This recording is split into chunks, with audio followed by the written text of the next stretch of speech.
how would you summarize your perspective on the disparity between masculine perception of mental health and more feminine perception of mental health in terms of the ultimate statistics that men are more susceptible to keeping these things quiet, more susceptible to the act of suicide, and something that's obviously very personal to me from that point of view, but I have the understanding from a personal perspective, but it'd be very interesting to hear a clinical overview of the things that you've picked up on. Yeah, I mean, it's fascinating, isn't it? Because the kind of experiences that I've had, even sort of before I qualified, when I was specialising and I was doing all the stuff with the MOD and working with soldiers and stuff, and there were certain approaches that seemed to sort of lend themselves more to that sort of audience, if you like. Certainly there was a for I don't want to say all men, but those men in particular, they liked to have a clear idea of like, what's the homework, what do I need to do, and this will make it better and stuff. To have a sort of clear concrete plan, those kind of things are very practical and stuff. But then later, that there was that experience, but then later on, even doing this stuff, 75% of my audience are female. So, and I don't have the crystal ball or the data to suggest that that is for any particular reason, that men, it might be that's because it fits with the stats that men don't like to talk about these kind of things, but also maybe they're following someone else. Maybe men prefer to hear that information from a man, and that would be fine. You've only got to look at the following of someone like Jordan Peterson, for example, and that it's mostly men that follow him. He is a clinical psychologist, so there could be that. There could be that those things influence it. So I don't think I have the sort of full answer, really. I think things are shifting. I think historically there has been this sense of masculinity involves not engaging with emotion and not acknowledging it, let alone working on any of it. And yet in this sort of new era where you have access to education around this stuff and people are talking more and more openly about it, I've come across these incredible people that have approached me along the way. A good friend of mine called Joe, who was in the special forces, and through his own experience has now devoted his career to creating sort of opportunities for people to access therapy online in a way that is branded towards men and those masculine men from his type of background from the special forces, where they were probably put off by all the pastel colors and the idea that it's a very feminine thing. So I don't know. I think we're in a time where massive change is happening. There are brave people like yourself who are swimming against the tide and saying, do you know what, this is something that's okay to talk about. You can be a really masculine, strong guy who other people can look up to, and you can also be strong enough to tackle mental health issues as well as physical health issues, and that the two should be no different. And you can't be the strongest man you want to be without looking at both of those and making sure they're both tip top. So I think people like you are making that massive difference for men that probably people like me can't do so much, because you can be that role model. The role model is, just funnily enough, the thing that I reference most when I reflect on probably the earlier stages of when I started to go downhill, is that I felt very, very isolated and unique for feeling the way that I did, because I couldn't identify with any men that I felt I looked up to that were open and honest about this sort of thing. So I think from a personal point of view, that's something I try and put across. But more importantly, people like Joe, the special forces are pretty hard blokes, I think it's fair to say. Yeah. So them talking about this is very much bringing down that entry point for people so that there's more role models out there. And like we were speaking about offline before, you can't really use the straw man argument of, oh, well, talking about mental health makes you weak, when you've got special forces blokes, when you've got England rugby captains, when you've got this, when you've got that, people talking about it. It does bring that gap closer and closer. And I do think the tide is turning, which is fantastic. It's just interesting to hear your perspective, having worked in the space in a professional and then a an online international point of view. So before we move on to the real big question that I know you finished the book on, and the one that I think everybody's hoping to leave today's conversation with the answer to on how to live a meaningful life, what are the lowest hanging fruits from an empathy point of view, from an impact point of view, that people listening can take away to have an impact on those around them on a day-to-day basis? Granted that obviously they need to have their own self-awareness, they need to be in a position where they're comfortable. What are the things that we can do to have an impact, which will then hopefully have that trickle-down effect to really, really tackle this crisis head on in the UK and beyond? In terms of sort of supporting people who are struggling with their mental health. Yeah. Yeah. I think there's a few things here. I think there is, I would say, I mean, I made a video on this recently. Try not to get into that trap of becoming the rescuer. There is that tendency, the most natural human response when someone you love is struggling is to try and scoop them up and fix whatever it is that's causing them pain and make it all go away. And often, while that makes us feel good because it eases our discomfort that we can't fix this, it can be almost disempowering for the person who's going through their own process and their own journey. And that doesn't mean don't support them, but support is best when it enables kind of recovery. So let's say, I don't know, let's say someone's really struggling, and part of their therapy is to make sure they get out for a walk every day. But they're still managing to cook, right? They're still managing to make themselves meals every day. If someone then goes into that environment and says, don't worry about the cooking, I'll cook for you, I'll bring your meals around, you've taken that thing from them that feels like you're doing a nice thing, but essentially that was something they were managing. And then once that's taken away from them, they then have to think about putting that back in place. It becomes another rung of the ladder to work on. Whereas if you come around and say, oh, that walk you need to do every day, I'll meet you at the end of the road and we'll go together. You know, you're helping them to make the things happen that need to happen for them to recover. So often it's a great way to kind of support people is helping them practically do the things they need to do for their recovery, rather than kind of scooping up and trying to make it all go away. But also don't put yourself on this pedestal of needing to be the therapist, right?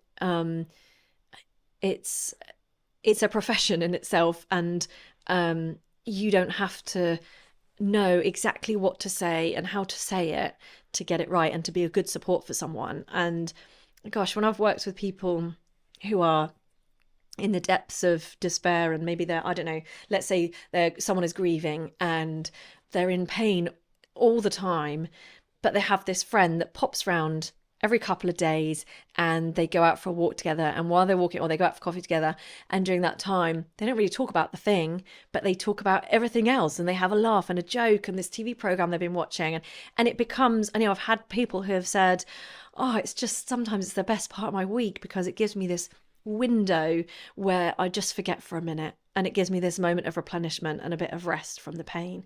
And it's okay to be that friend.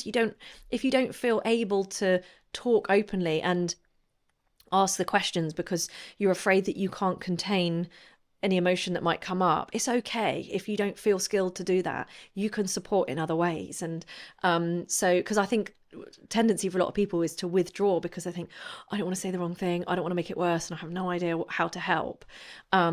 It's okay to help in your own way, and it's okay to ask someone as well. Like, if you know, gosh, sometimes the best thing to say is, I really care about you and it matters to me that you recover and you get better, but I have no idea how to support you.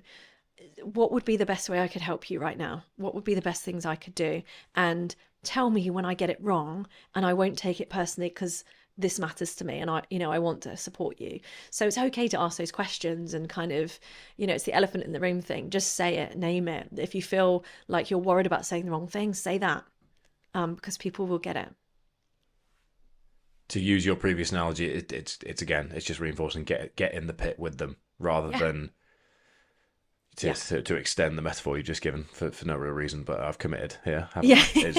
Rather than chucking them a rope down and then just sort of helping them out. It's getting in there and helping them understand, because that might give them the strength to get out with you, or it might just distract them from the reality of the situation. Empathy is the real buzzword, and I think that's That's what I've found to be most effective, because even if it doesn't work straight away, especially bloke to bloke, I've got a lot of experience speaking to blokes that are still resilient to this sort of thing. Even if Yeah. you just show that you understand, whether they vocalize that to you or not, that will help them better process the situation they're in, because it'll make them think, okay, there's somebody there that gets it. Yeah. Maybe this allows me to think about it, and if I can't understand it anymore, I can talk about it with them again. It gives them that channel. The final chapter of the book, the conclusion, the drawn out conclusion of the book, is the big question: how do we live a meaningful life? And if you were to summarize that chapter and the things that people can take away from it to live a meaningful life in their own lives, what would that look like? I think start with that idea that when I talked about the things like the values check-ins, is take the time to ask yourself those questions about, no one gives you the meaning. You decide what that meaning is going to be and what matters to you and what gives you such a sense of purpose. When you find something in your life that you see as so important, that matters so much, that it's worth being uncomfortable for, then that gives you that kind of thread of this purpose to sort of follow through life. And I think people, maybe there's a sort of misconception around social media and stuff, that you need to have this epiphany moment, and you just you discover that this one thing is really important to you. It doesn't always happen like that. Like I didn't have some epiphany moment where I found out that this was my life's path. I followed my interests to begin with, and I just found humans fascinating, and so I loved studying psychology and reading it for pleasure and that kind of thing. So it doesn't mean you have to know from a young age what your life's purpose is going to be.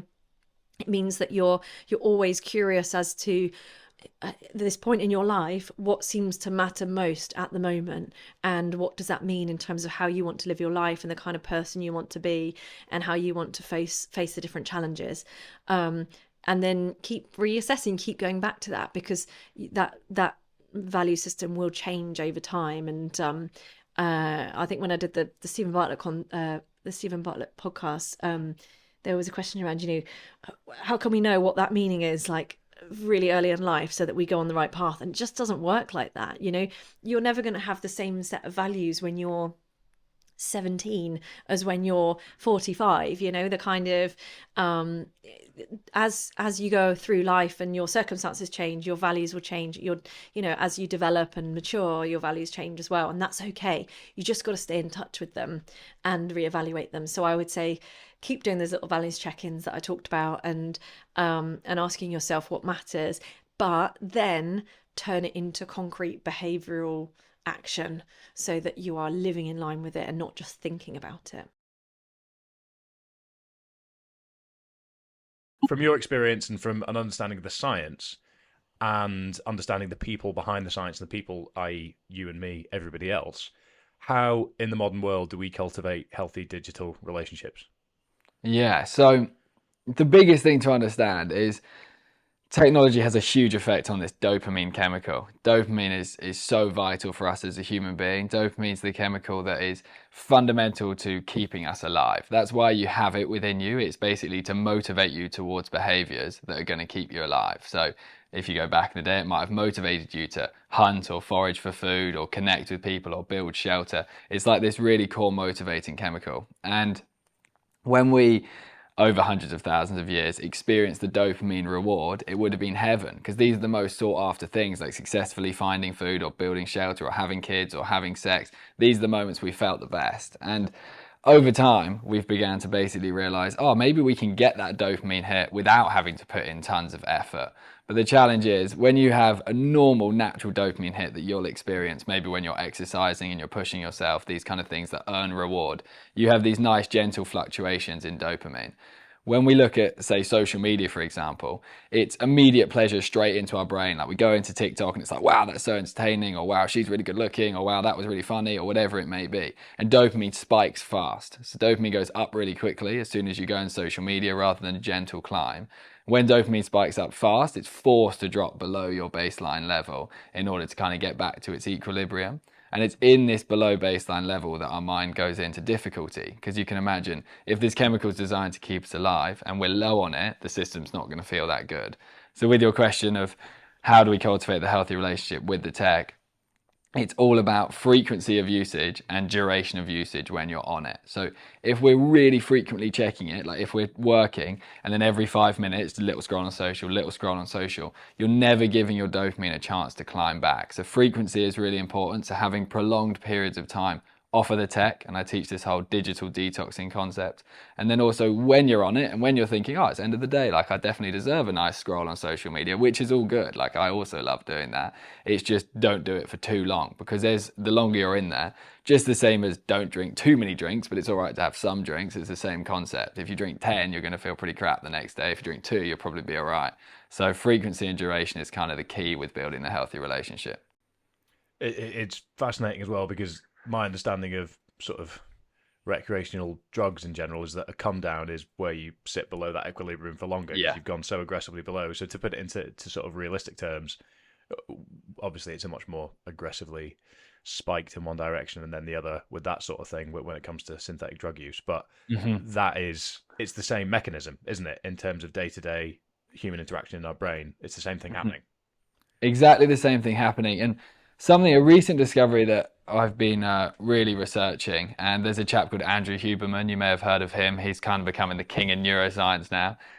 There's this whole concept that when you're below baseline in dopamine, you're not going to feel that good. Really low dopamine, you're going to be looking at things like depression, experiencing really low mood. That depression from the neurobiological perspective, when you can't be bothered to do anything, can't be bothered to get out of bed, can't bother to eat, all of these kind of things, you're low in that driving energy, that driving dopamine chemical. So typically, I've always been looking down this narrative of you don't want to be below baseline dopamine because low dopamine is not going to feel good. Your brain also has an additional chemical when you're going below baseline called dynorphin. When you go below baseline, dynorphin releases into the system, which actually gives additional psychological pain, mental stress, anxiety, whatever it may be, as a mechanism to try and reinforce something wasn't right with what you just did to me there. You took me too high, too fast. So I'm going to add in this chemical to please say, don't do this to me again. So that is when you have the big crash after a long TikTok scroll, or the crash after alcohol, the crash after junk food, crash after porn. When you actually feel extra crap, it's because of this dynorphin chemical is coming in to try and say, please stop doing this. So I hadn't heard of dynorphin before right now, so I'm immediately incredibly fascinated. And it is it's a deterrent. It's an inherent deterrent that we all have as human beings to not negatively or not reinforce negative behavioural patterns, I guess. Yeah, exactly that, which is fascinating how clever this thing is that we're living in. Very much so. And I often talk about how I try to be not to the point of making life boring and analytical, but I try and be very analytical about the decisions I make on a day-to-day basis. And we are what we consistently do. And the decisions I make in terms of I very rarely drink on a recreational basis now, because I know it affects my sleep, I know it affects my overall circadian rhythm, but I also know that there will be social occasions where I will enjoy having 12 beers. And what I do now is I factor in the surroundings and the lifestyle decisions and the broader metrics around that, rather than being so black and white about things, because I can analyse how I feel either side of these. And I know on a day-to-day basis, if I'm not drinking booze recreationally, then I will feel better. But I also know if I miss out on a social occasion, then I don't buy in, I'll spend the whole day thinking, I'll just be in this weird headspace. So what do? I look at it analytically, and then make informed decisions. But that informed decision comes from the analysis that I've made about previous decisions. So it's interesting to know that there is an actual chemical that is accentuating that within my brain. 100%. And it's super interesting because I'm sure you've heard of the endorphins chemical before. That's the one that really is designed to reduce pain, physical pain, and also psychological pain within us. So from a evolutionary perspective, the absolute core function of that chemical is if you were suddenly, I don't know, faced with fighting a bear or something. I mean, it'd have to be quite a small bear to have a chance, but if you were fighting a small bear and it scratched you, endorphins would release into your system in order to reduce the pain of that scratch so that you'd have a chance of surviving that situation. Similarly, if you're running away from an animal, it would release to reduce that pain. So whenever you're pushing yourself really hard and you're physically pushing yourself, endorphins are going to come in to reduce the pain you're going through. Endorphins very selectively is the opposite word to dynorphin. So endorphins are reducing pain within us. Dynorphins are adding pain to us. So they're kind of sisters guiding one another. So it's fascinating, isn't it? Because I'm now reflecting. Alcohol seems to be the buzzword here, but if you're reflecting on a hangover, which is something the majority of the UK it's a big topic, have experienced, is you can often find that you lean into negative behavior patterns even when you don't feel as bad as you expected to, because you are by definition hungover that day, and that's potentially allowing dynorphin to beat you that day. But there might be instances where it's right to work against it, because obviously resetting that equilibrium is the priority when we are in that situation. So should we always take the lessons from dynorphin, or are there times where there are methods and things that we can do to try and reset and get ourselves back to equilibrium faster? Yeah, that's a good question. So there's kind of two sides with dopamine. Dopamine will always return to baseline if it's left. If you do nothing, it will always come back on its own eventually, as long as you're not harming it further. So if it's really low, a waiting game will bring it back. So on a hangover, you could do nothing and eventually you'll come back. If you wanted to speed up the time in which dynorphin leaves the system and dopamine returns to baseline, it very simply follows a rule that if you do things that are effort, you're going to experience a reward of dopamine. That's the core function. It's just to make us put an effort to our life. So even if you take something as simple as cleaning your home, like you think, oh, I really need to clean the bathroom and the kitchen, or I need to redo my bedroom or my cupboard. These are things that are effort. But typically when you do them, it's like, oh, actually quite satisfying now I've done that. It's like that feeling of accomplishment. So on a hangover, the best thing you can possibly do is just do a few things that are a bit of effort, a bit of cleaning, a bit of movement, cooking yourself a good meal, something like that. Effort is going to basically get you back faster than doing nothing. Interesting. Very interesting, because it's something that, again, without knowing the science behind it, I've intuitively sort of picked up on over the years that this is a better thing to do in this situation. Do this more, Fergus.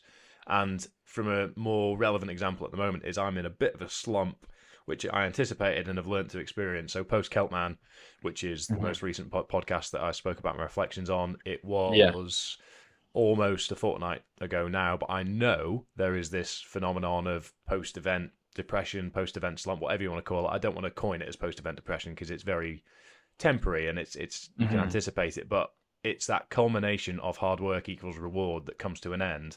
And even though I know there's more on the horizon, I know that I've got plans for what's next. I'm straight back into a working day. I'm straight back into training. I'm straight back into eating habits, all these things. The previous thing that was such a fundamental component of my day-to-day life is now gone. So whilst that void has been filled, the reward has been received, and there's that slump that's come from that spike upwards. So for me, it's understanding what can I do in these post-event periods, which is always going to be improving. I'm always going to learn from. What are the habits and the things that I can do to try and bring myself back to the optimal position, away from that slump? And it's things like getting straight back into a positive training regime and having that mapped out beforehand. It's having all my food bought from the supermarket before I get back from the event, because I will just move away from. I'll just think, oh, you've worked hard. Oh my god, a fortnight's passed and you haven't been to the shops. Just little things like this, and it's trying to get ahead of it. And I've picked up on that over time, but I am still, to be honest, coming out the back end of a little bit of a period of a slump. But I knew that was coming. So it's obviously it was a 15-hour race, so it was a very big day out for context for people that are listening. But it's the same effect in many ways, because it's the result of a prolonged period of effort, and that can manifest itself in people's day-to-day work, their work relationships, their family relationships, can't it? So it's a constant case of analysing how you respond to certain things and then trying to better prepare as a result of the learnings from that for next time when those things come along. And from a scientific point of view, it sounds like you've just equipped me with all the information I need to better understand that, which is fantastic.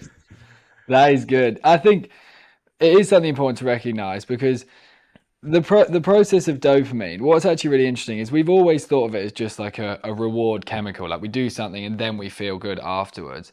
In a lot of the more innovative research that's coming out now, the most pleasurable experience of dopamine is actually in the pursuit, not in the reward of the goal. So it's actually during the Kelpman, when you're really pushing yourself, and during all of the training up to it, that you're actually going to experience more of the high. And then when you hit that peak point of dopamine, that the dopamine's been there helping you with the pursuit, and it's like, oh, the system is done, I've managed to complete this. It is just going to think, finally, I can drop myself back lower towards baseline, just like the other side it wants to normally climb. And it is going to fall. So often, whether it's pushing yourself like physically and psychologically, of course, in that situation, or it could be, I even remember this, like working really hard for my A levels and having this big moment, like thinking, oh my God, it's going to be amazing when I finish. And then afterwards, almost crashing out a bit and thinking, like, where's this big reward feeling that I was expecting to come? There's no But fireworks. dopamine is, What's this about? I know. But often the most pleasurable experience is actually in the pursuit of the goal, which is, I think, quite a motivating factor. If you know that pleasure is in pursuit, I think it can motivate you to pursue what you're seeking for even harder, because you know that the joy is in there. It's process, not goal oriented, and I think a lot of people. No, I don't want to paint with a broad brushstroke, but I think a lot of conversations I have with athletes, aspiring athletes, is that they have a goal in their head that they aspire to get to. But when you actually dig a little bit deeper as to why they want to set that goal, it's because of things in their day-to-day life that they want to alleviate or rectify. And I get so much more value from setting a terrifying goal and then knowing what the next 6 months of that journey are going to do for me as an individual. So that actually when I get to the goal itself, it's just, right, let's get it done, rather than having that pressure. So it's a pressure management tactic as well that I find very useful, because if you've gained everything that you were going to gain from the process and you acknowledge that the process is just as valuable as the goal itself, then the goal itself is just the cherry on top. And from a self-development point of For view, sure. from a self-development point of view, the big question I always ask is, as long as you've done everything that you believe you could in the run-up to, within the context of your individuality, job done. Execute. 100%. Simple as that. So from going back to the sort of the day-to-day stuff, you've mentioned obviously the differences in the baseline chemicals that we need to understand, but are there any other chemicals that are useful to understand before we dive a little bit more into how people can manage this from their own perspective? Because as you mentioned, dopamine is understood one way. Media and general narrative around this tends to make it very linear, whereas it's obviously much more complex than that. So do you want to just almost go through a definition of terms as such before we dive into how people can manage this better at home? Yeah, for sure. So you want me to stay within dopamine or explain the four that I think are important? The four that you think are important, Yeah. I think. Just really lay it out, because obviously we've covered them already, but some people might be listening and trying to track back thinking, which one's that again? Yeah, cool. So this is a really nice, easy way to remember it. So what we have, this is a very fortunate thing that I realized about 3 months ago with these words. So you have four key chemicals that are really, really key. These are what your body biologically wants to be in harmony. If they're not in harmony, we don't feel as good. If they are, we feel bloody awesome. So you have dopamine at the top. Dopamine is your motivation. It's wanting you to basically put effort into your life. When you do things that crash out your effort and give you immediate pleasure, it goes lower. When you put in lots of effort to your job or your work or your relationships, it goes higher. The next one you've got is oxytocin. Oxytocin is designed to connect us together as humans. It's most predominantly released in the human experience when a mother gives birth. Both the mother and the child experience this huge spike in oxytocin, which creates maternal bonding. It then is experienced loads throughout our life, any time in which you're deeply connecting with people or deeply connecting with yourself. So it really connects into the self-talk and the internal relationship. So you've got dopamine, then you've got oxytocin, then you've got serotonin, which is the one responsible for really, like from a psychological perspective, it's all about our mood and our happiness and our emotional state.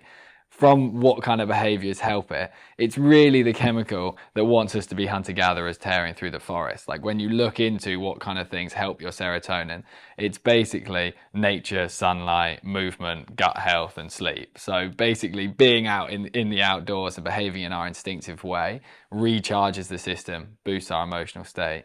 And then our final one is endorphins. So that's the pain tolerance one when you physically push the body really hard. And if you look down that list, you've got dopamine, oxytocin, serotonin, endorphins.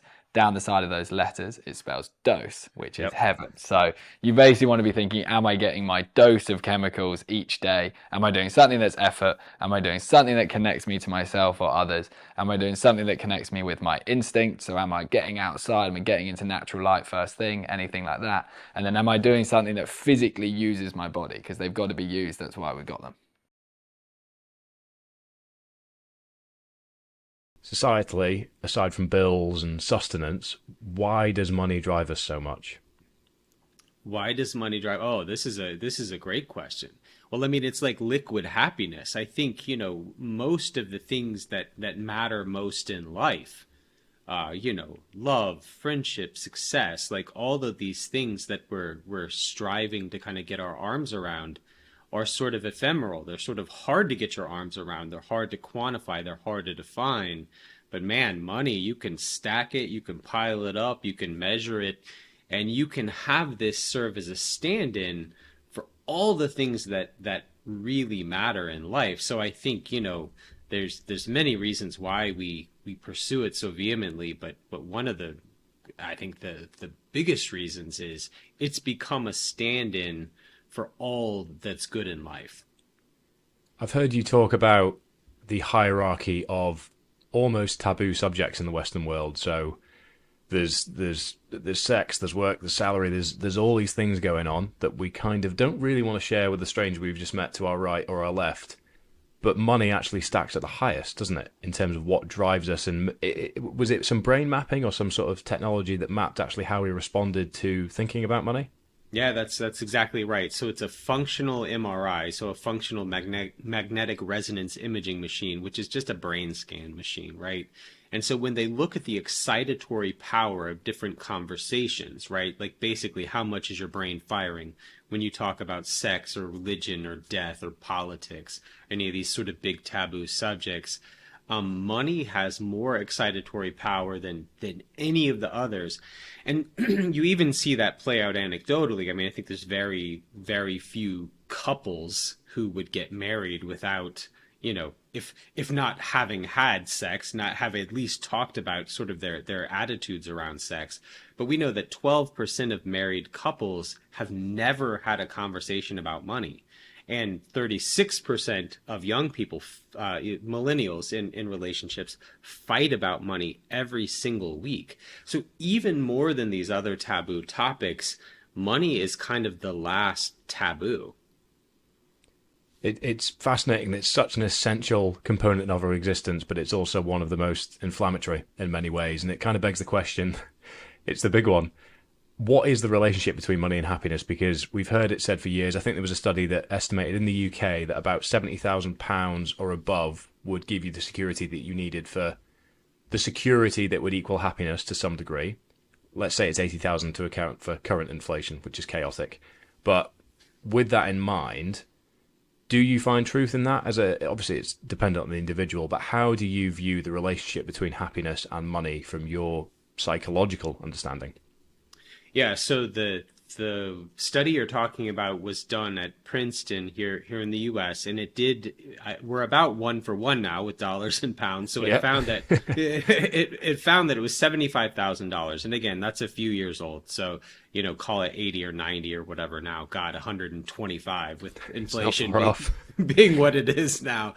But basically, they said, look, there's a dramatic rise in happiness up to about $75,000, right? So someone who makes $25,000 is much less happy than someone who makes $50,000.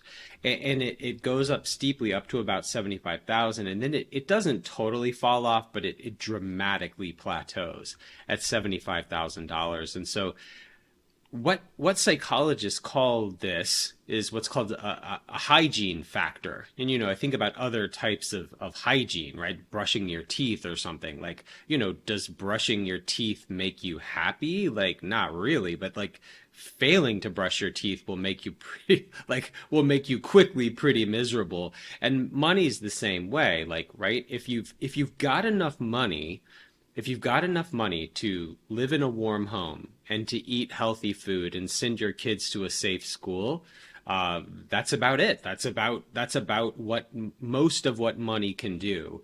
And after that, it's up to sort of other factors. Now, I'll put a caveat on that, because we know that there are ways that we can spend money to induce happiness. And there's a couple that reliably sort of tick that box.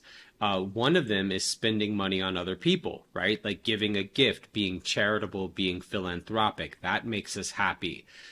Getting out of doing stuff we hate makes us happy. So like I haven't cut my yard in a decade, right? Like as soon as I had enough money to pay someone to do my yard, that was gone. And I'm very, very happy to let someone else mow my grass when it's 100 degrees here in the summertime.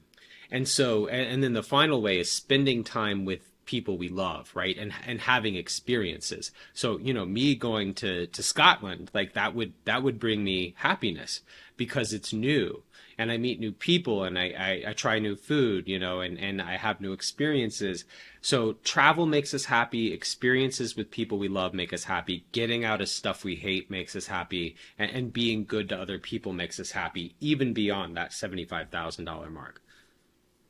It's something I can attest to from the way I manifest most of my work life, because a lot of it's actually built around experience, and that's what gives me joy and happiness, because it's done with people that I enjoy doing it with. But then the flip side of that is, we know that experiences make us happy, but we are also told and somewhat hardwired through society to believe that material goods will also make us happy. So what is the actual relationship between our psychology and the desire for material goods? It's a hedonic adaptation. It's something that's constantly adjusting over time, isn't it? Because you get that new watch, you get that new car, and then it's all of a sudden, right, what's next?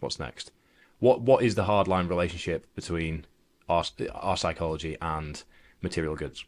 It's a great question. So if you think about our evolutionary roots, right, we're not really wired for enough, because our brains are, whatever, 200,000 years old, give or take, and we haven't had an upgrade in these many hundreds of thousands of years. And so we are wired for a very different place in time, where you could not accrue enough physical wealth to be set for life, right? When you're a hunter-gatherer, right? When you're living on the plains of Africa, right? You can't have enough food, have enough sustenance that you're just good for life. You can now. Like, you can get there with money. Many people do. But we're not wired for that. We're wired to always be hunting, always be gathering, always looking for that next hit of enough, and never quite getting there. Now, so why is it that material goods don't satisfy us in the way that travel does, or that experiences do? If I get a new car, right, or a new house, right, I'll just use the example of my house. When I bought this house 7 years ago, it was the nicest house I just couldn't believe, like, my good fortune, right? I just couldn't believe it was such a blessing. I was so happy. And I still like my house fine, but now it's just where I throw my dirty underwear, right? Like, I mean, now it's just the place where I live. It's just the backdrop of everything. We very quickly become acclimated to material goods. Like, your brand new red Porsche is quickly just your car, right? It's just quickly like how you get to work. We very, very quickly acclimate to material things. If I fly over to Scotland, though, right, that's brand new. The people I've met, I've never met before. The food I've tried, I've never tried before. Like, the scenery, the architecture, all of it's brand new. And that newness sticks with us and satisfies our cravings in a way that our tendency to acclimate to material goods never will. And it's kind of backwards of how we think about it, because you go, oh, if I get a new car, like, I'll keep that for 10 years. Right? If I go to Scotland, that's over in a week, but it's not. It actually works in reverse. Cutting off access seems important, doesn't it? Because it allows you to experience the initial thrill and then no more. And then that will stay with you as a memory. So to use your example, it's almost like renting the red Porsche to do a track day once a quarter, rather than having it in the driveway, which is a fascinating way to look at things. Well, 100%. And again, you go back to how the mind works, right? If you purchase the red Porsche, right, it starts off perfect. Then some people ding your door. You get in a fender bender. I live in a crazy traffic town, right? It's like you get in a fender bender. The salt on the road, mars your paint job. Like, the quality of the car gets worse and worse and worse. The technology gets more and more dated. If you rent the Porsche once a quarter, you can get the brand new one. And your memory, we engage in something called rosy retrospection. So when we look back on a vacation, right? Like, I just took my kids to Disney World a couple of months ago. Like, in the moment, was it fun? Like, yeah, it was kind of fun, but it was also hot as hell and super expensive, and, all these other things, and they're whining and their feet hurt. But when you remember that experience and you look at the pictures, all you remember is the good stuff. You remember the roller coasters and the great food and the time together. And the bad stuff sort of goes by the wayside when you're remembering a trip or a memory. When you're looking at your Porsche in your garage and it's got fading paint and cracked leather, It's right there in your face. So the way that our memory works makes experiences better over time. With your background in psychology, what would your perspective be on that rosy retrospection when it comes to people that are in this cycle of looking forward to the next holiday, the next experience, as a way of escaping the day job? Because surely, inherently, that's quite an unhealthy behaviour pattern to be relying upon if you're always waiting for the next hit of something whilst not actually being able to enjoy the process of getting there, if that makes sense. Sure, the rosy retrospection is fantastic if you're happy in your day-to-day life because it's something you can look forward to and implement into your day-to-day life. But if you're caught in this cycle of enjoying your time away and then not enjoying your time not away, how can people mitigate and get out of that trap, out of that cycle? Because I know there's thousands of people worldwide, millions of people worldwide that will be in that cycle where they're not enjoying their day job and the next trip away is all they've got to look forward to. Yeah, I don't know that they're mutually exclusive. So like the rosy retrospection thing just happens. Like that's just the way we're wired. Like we hang on to the good stuff, we let the bad stuff slide. I mean, the same stuff happens when someone dies, right? Like when someone you love dies, it's like all the good memories get elevated, the bad stuff kind of falls away. So rosy retrospection sort of is what it is. Like, but what you're talking about of sort of living this life of quiet desperation where you're just, slogging through the workday to get to your next vacation. I think that's a miserable way to live, and we need to do better. But I don't know that those two things necessarily go together or conflict with each other. But there's certainly plenty of folks doing that, and money is one of the big reasons why, right? But sometimes the reasons people are slogging through that day job they hate is because they're living beyond their means, or they're not using money in the way that it was intended to bring maximum happiness, or they're engaging in some of these wrong-headed ideas that we've talked about that they think are going to bring them happiness that ultimately don't.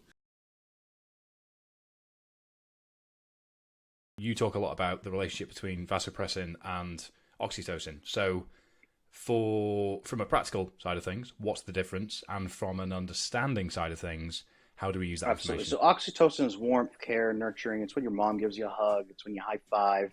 It's when you pat your buddy on the back. It's when you snuggle with your sweetheart under a blanket. When you have a good conversation, you get accepted. Oxytocin is the hormone release that bonds you to the other person in an absence of stress. It's when there is no stress, you bond to them because it's so warm and caring. Vasopressin is when there is stress and the two of you resolve it together. So this could be in the military, right? A unit storming a hill and taking that hill together. This is why military buddies stay buddies for life, even if they didn't like each other at the start. It is overcoming challenges together. It is going through hell together and coming out the other side.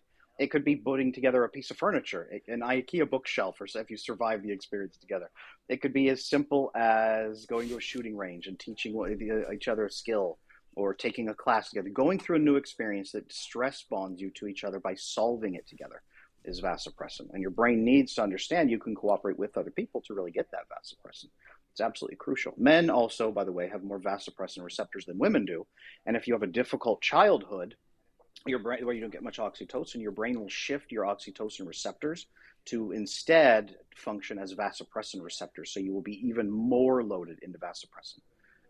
What's interesting there is the first thing that jumped out to me is I'm currently spinning a lot of plates, and to be honest, I have not prioritized social interaction as much as I should. And day to day, I occasionally feel the ramifications of that, and it's something I want to improve. But with what you've just said there, it's made me think that maybe with my male friends, I should endeavour to do things that are more challenging and more out of the box, because it will actually form stronger bonds, stronger connection. And if I'm going to be strangely Western world and almost applying economic theory to this, I'll get more bang for my buck with the social interaction in terms of what's actually netted, because I'm thinking back to the people I have the strongest connections with, and generally it's those that have been a part of the big endurance events I've been a part of, because there's a process, there's a planning, there's a shared suffering, there's a how do we get over this speed bump that's been put in front of us, and those are the strongest bonds I currently have in my life. So we might have created a life hack whereby if you are struggling for time with your male friends in a social setting,